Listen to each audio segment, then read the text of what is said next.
Viceministro de Gobernabilidad. Gracias por estar con nosotros. Buen día. Muy buenos días, qué gusto acompañarlos. Buenos días a todos los que escuchan el programa. No, gracias a usted por darnos estos minutos, viceministro. Semana importante, decía yo, en el ámbito político, dentro de este juicio político, porque corren los plazos, ¿no? Y el gobierno tiene hasta el domingo para presentar documentación, argumentos, pruebas ante la Comisión de Fiscalización. Ya el presidente Lasso designó al doctor Edgar Neira como su representante, su defensa, dentro de esta fase del proceso. Y bueno, preguntarles las expectativas que tienen, ¿no? Ya el presidente emitió una carta estos días, la semana pasada, donde un poco deja ver cuáles van a ser sus argumentos. Viceministro, hola. ¿Aló? Sí, le decía que el presidente un poco ha develado cuáles van a ser los argumentos, ¿no? A través de esa carta que es pública. Pero, ¿cuáles son las expectativas que tienen? Bueno, en primer lugar, creo que es importante que la ciudadanía que nos escucha recuerde y comprenda con claridad el escenario que se ha creado para este burdo juicio político, ¿no? Primero, más de 60 días en que los asambleístas crearon una comisión dedicada tratando de encontrar pruebas y argumentos, donde primero trataban de acusar al presidente de la República de traición a la patria.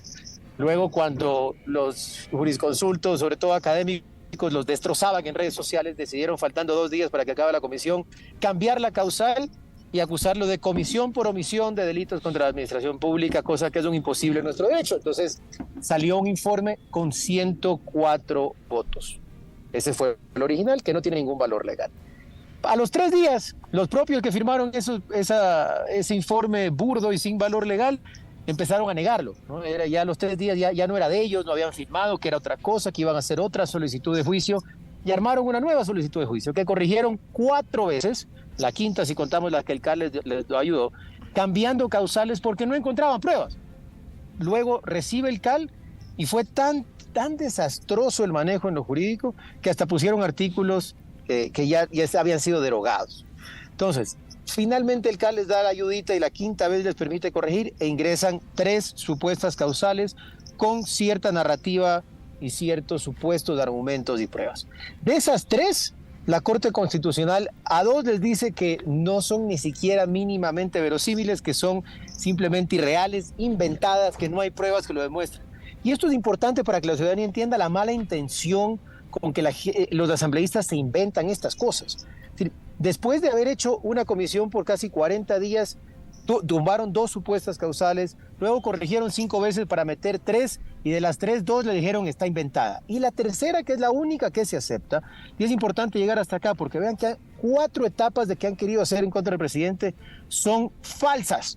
Y esta quinta, la Corte Constitucional, en mi opinión, de manera equivocada, pero por supuesto como demócratas que somos en el gobierno, tenemos que aceptar el fallo aunque no estemos de acuerdo, sin haber leído claramente lo que estableció la Contraloría, porque la Corte dice que el presidente no siguió las recomendaciones de la Contraloría General del Estado.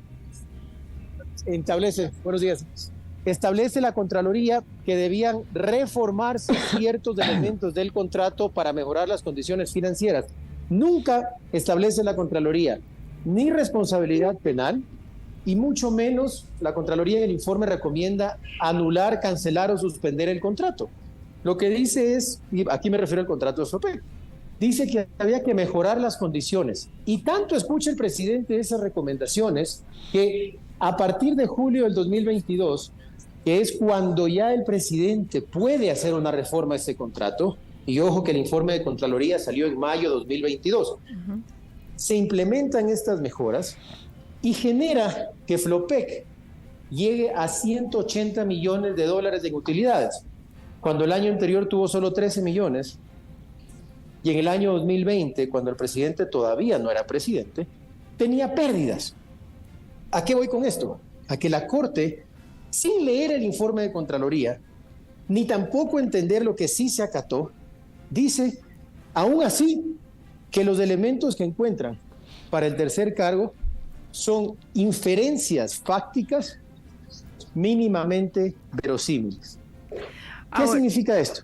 Que inclusive sin eso hay muy pocos elementos. Y respondiendo en concreto a su pregunta con este contexto, lo que nosotros haremos es demostrar todo esto que le he dicho con documentación, explicando cómo el gobierno y el presidente de hecho, implementó todo lo recomendado por Contraloría, cómo eso provoca mayores ingresos del Estado ecuatoriano. Y por lo tanto, cómo lo dicho en este quinto invento, mal aprobado por la Corte, es absolutamente falso. Es decir, presentar la defensa jurídica y con hechos y documentos de la falsedad de estas acusaciones. Ahora, pero todo lo que usted dice es lo que también el presidente esbozaba en esa carta, ¿no? Y por eso yo le decía, por ahí el tema va a argumentar que esto fue un contrato entre Flopec y Amazonas Tanker en el gobierno anterior, que se acogieron las recomendaciones de Contraloría, lo que usted acaba de mencionar, que más bien este gobierno produjo no a que se culmine un contrato, sino una renegociación para evitar mayor perjuicio al Estado, y que eso se refleja en las utilidades que ha generado pues la empresa. Pero sin embargo, del otro lado, quienes proponen este juicio político, lo que dicen es que el presidente fue alertado de irregularidades en medio de este contrato, y que sin embargo pues hizo caso omiso, no actuó debidamente y que se ha causado un perjuicio al Estado. ¿Dónde se da entonces el desfase entre una posición y la otra? En el invento que algunos hacen para desesperadamente recuperar el poder que perdieron en las urnas y que no logran recuperar por ninguna manera. Es un invento desesperado, porque lo único que existe es la verdad, y la verdad se comprueba con hechos. Por eso te digo, en estos días iremos presentando las evidencias. Primero, el informe de un examen especial de la Contraloría General del Estado que establece que el contrato lo único que había que hacer es mejorar condiciones económicas. Segundo, que es peor aún, y aquí vamos a ver cómo le queda la cara pues a la señora Mireya Pazmiño, que ella mismo firma un informe y luego su comisión en la Asamblea establece en un informe que ese contrato es beneficioso para el Estado ecuatoriano y que Estupiñán se equivocó al tratar de terminarlo y que recomienda que continúe ese contrato.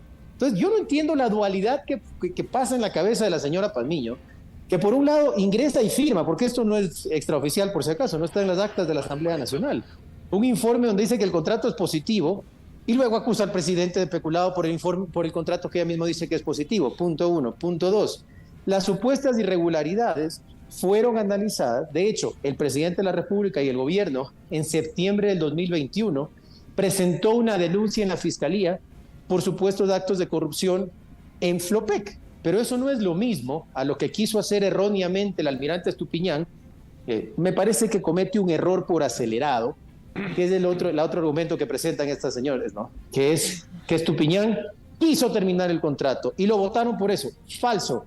El señor Estupiñán quiso terminar el contrato de manera equivocada, porque los que entendemos de derecho internacional sabemos que un contrato no se termina pues unilateralmente porque me da la gana, porque eso es lo que iba a provocar, y esas son las recomendaciones que establece la Procuraduría General del Estado cuando él intenta hacer esa terminación, es un arbitraje internacional en contra del gobierno ecuatoriano.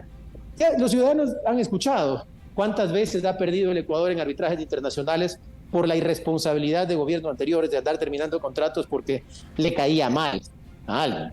Por eso el 1 de febrero del 2022 de Estupiñán quiere terminar unilateralmente el contrato, y el 4 de febrero ya hay un correo electrónico enviado por el mismo Estupiñán. A los 3 días, en virtud de lo que le dice la Procuraduría, el mismo Estupiñán manda un correo diciendo que cancela la terminación unilateral del contrato y que más bien lo que solicita es que se sienten con las empresas y Flopec a renegociar condiciones específicas. En marzo inicia esa renegociación y en julio de 2022, en virtud de las recomendaciones que hace la Contraloría en mayo del 2022, porque ahí es cuando se entrega el informe, reforma el contrato y mejora las condiciones para el Ecuador. Es decir, por ningún lado tiene asidero esto. Ya inclusive hay un informe de la misma Mireya Pazmiño, que ahora anda de acusadora, que dice que el contrato es positivo. Bueno, les cayó la máscara. Ella todavía no se ha pronunciado, ¿no? Pero lo cierto es que en este documento que el presidente ha expuesto, se concluye lo que ya le mencionaba, ¿no? Que esta relación comercial entre Flopec y Amazonas Tanker fue negociada, convenida y formalizada en el gobierno anterior. Usted acaba de exponer otros argumentos, pero ¿serán suficientes para desvirtuar esa posición de una mayoría que va tras la destitución y censura del presidente Lasso?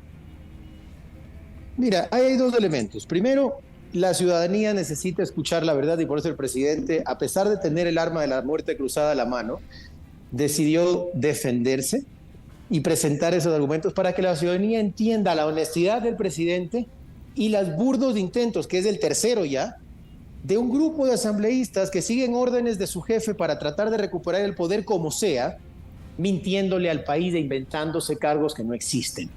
Eso es importante, pero lo más importante es que la ciudadanía entienda la verdad y conozca la verdad. Pero por Segundo, un lado, la ciudadanía... Vamos a ver los 104 asambleístas que firmaron ese informe que no servía para nada, ya la solicitud de juicio político, cuando había 3 causales concretas, solo firmaron 59. De 104 pasaron a 59. Entonces, eso era con 3 causas. Ahora la Corte les dejó solo una, que además se va a identificar que jurídicamente no tiene ni pies ni cabeza. Veamos cuántos asambleístas se atreven a pasar a la historia firmando sobre algo falso, sin pruebas, y que además de los 59 que quedaban por 3 causales, ahora solo tienen una. Ahora, veamos, ¿no? ¿Cuántos asambleístas? Y en torno a eso, saber cuál será el número de asambleístas que finalmente se sumen a apoyar este juicio político. Surgen denuncias de acusaciones de compra de votos, negociaciones para supuestamente evitar esta censura y destitución del primer mandatario. ¿Puede interferir esto de alguna manera en el proceso de este juicio político? Mire, cada ladrón juzga por su condición, ¿no? Y me da risa que los que históricamente han sido conocidos por prácticas poco adecuadas son los que lanzan acusaciones y que cuando se los interpela ya dicen que no saben quién, que no hay nombre, que no sé cuánto. Yo no creo que es hora de ni nosotros ni la ciudadanía perder el tiempo en acusaciones sin fondo. Y por supuesto, el gobierno nacional y del Ministerio de Gobierno trabajaremos con todas las herramientas jurídicas y políticas que corresponden para que sea la verdad la que finalmente vence. Ahora, pero eso también dejando quizás claro establecido que dentro de la Asamblea es parte del ejercicio político también negociar, ¿no? No esto de repartirse el país o ver qué se da a cambio. Absolutamente, voto, ¿no? Y es más, la gente ya anda en que, porque uno conversa, verán, en este momento, para el Ministerio de Gobierno y para el Gobierno Nacional, es importante siempre mantener relaciones y discusiones con la Asamblea Nacional y con todos los poderes del Estado. Es más, la función del Ministerio de Gobierno es articular con todas las funciones del Estado, y no solo por el juicio político, porque hay algunos que uno se reúne con un grupo de asambleístas y ya están comprando votos, las conciencias los acusa de algunos. Pero ahí tenemos, por ejemplo, el día jueves se va a discutir la Ley Orgánica de Educación Superior en segundo debate, una ley importantísima para los ecuatorianos. También se mantiene activo el debate sobre las reformas constitucionales para que la Asamblea autorice y finalmente las Fuerzas Armadas puedan salir constantemente y sin necesidad de estado de excepción a combatir a delitos como el narcotráfico, el lavado de activos, el crimen organizado y la trata de personas.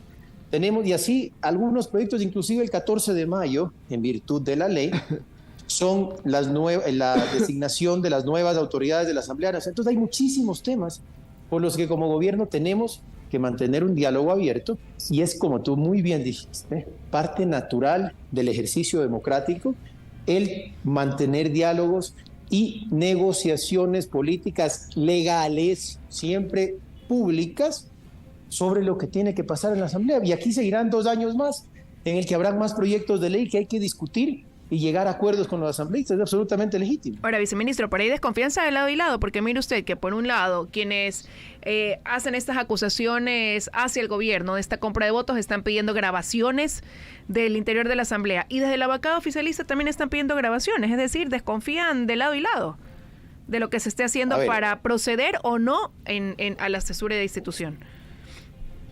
Yo realmente no te podría hablar de manera directa por la acción de cada asambleísta.